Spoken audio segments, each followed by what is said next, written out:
When December rolled around, I expected my parents' usual call about Christmas. They had always been the ones to host, and even though our family had its ups and downs, I thought I'd at least get the invite like my siblings. Instead, when my sister mentioned the family dinner, I realized the truth. They had invited everyone except me. No message, no call, nothing. I was their eldest child, yet it felt like I didn't exist. The sting cut deeper than I wanted to admit. I had worked for years, built businesses, invested smartly, and eventually bought a sprawling ranch worth $5 million. But none of it seemed to matter to my parents. They still treated me as if I was the black sheep of the family, the one who never quite fit their image. At first, I wanted to confront them. I typed out angry messages, rehearsed bitter phone calls in my head, but I stopped myself. If they thought excluding me was a lesson, maybe it was time to teach them one of my own. I decided to throw my own Christmas celebration, on my ranch, open invitation. Friends, colleagues, distant relatives who barely spoke to me, even neighbors, they were all welcome. The planning began quickly. I hired a catering team, brought in live music, and decorated the ranch with more lights than a small town. Word spread fast, and the RSVPs poured in. People were curious. Many of them had never seen my ranch before, and Christmas seemed like the perfect excuse. By Christmas Eve, cars lined the long driveway. Guests marveled at the stables, the lodge, the giant tree I had installed in the main hall. Laughter filled the air, glasses clinked, music played.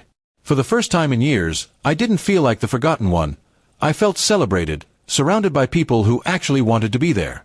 Then, midway through the evening, my phone buzzed. It was my mother. At first, I ignored it, but the phone kept ringing. When I finally answered, her voice was sharp. "Why didn't you tell us you were hosting Christmas?" she demanded. I almost laughed. "Why would I?" I said calmly. "You didn't invite me to yours." There was silence on the line before she sighed heavily. She tried to make excuses, that it was a small gathering, that they assumed I'd be too busy, that maybe I wouldn't want to come. But I knew the truth. They thought leaving me out wouldn't matter. Within the hour, another call came, this time from my father. His tone was different, almost uneasy. He asked how many people were there, who had shown up. When I told him, he whistled low, impressed despite himself. "Seems like you've made quite the Christmas," he admitted. The strangest part was when my siblings began calling too. First my brother, then my sister, both asking why they hadn't been invited to my ranch party. I told them the same thing, because you were already busy with Mom and Dad. The guilt in their voices was clear, though they tried to cover it with jokes. The calls didn't stop. Some relatives who had gone to my parents' dinner realized my ranch party was bigger, livelier, and they wanted to come over too. A few even left my parents' table mid-meal to drive out and join us. By midnight, the ranch was glowing with energy. I stood on the balcony overlooking the crowd, realizing I had turned my parents' rejection into something powerful. I didn't need their approval or their table. I had built my own, and it was overflowing. The next morning, I got a final call from my mother. Her voice was quieter, almost defeated.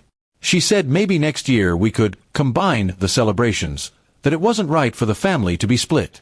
I smiled to myself but gave no promise. Christmas had shown me the truth. I didn't need to beg for a seat at their table anymore. I had my own. And for once, everyone else wanted to be at mine. From that year onward, the ranch became the new Christmas tradition, not theirs. My parents had tried to erase me, but instead, they made me the center of everything. And every time I walked past the grand hall where the first party took place, I remembered the night the call started, and how rejection turned into the sweetest kind of revenge.